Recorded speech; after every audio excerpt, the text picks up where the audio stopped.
28 ફેબ્રુઆરી સુધી ચાલનારા રમતોત્સવને સવારે મેયર મીનાક્ષીબેન પટેલે ખુલ્લો મૂક્યો હતો।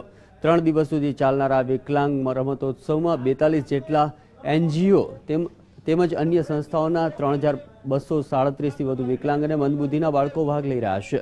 રમતોત્સવના અંતે વિજેતા ઉમેદવારોને કોર્પોરેશન દ્વારા પ્રમાણપત્ર અને ઇનામનું વિતરણ કરવામાં આવશે।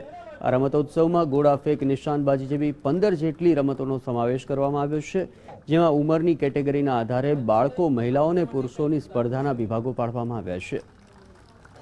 અમદાવાદના સ્થાપના દિવસે 18મો વિકલાંગ રમતોત્સવ મ્યુનિસિપલ કોર્પોરેશન તરફથી આજે ખુલ્લો મુકાયો છે। 3 દિવસ આ રમતોત્સવ ચાલશે। 28મી તારીખે આનો ઇનામ વિતરણ કાર્યક્રમ યોજાશે।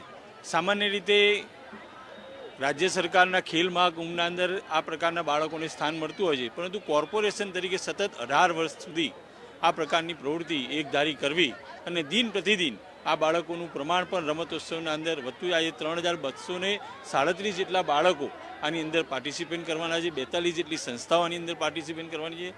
આ પ્રકારના કુદરતના એનો ભોગ બનેલા આ પ્રકારના બાળકોના જીવનમાં પણ એક ઉત્સાહ લાવવા માટેનું મ્યુનિસિપલ કોર્પોરેશનના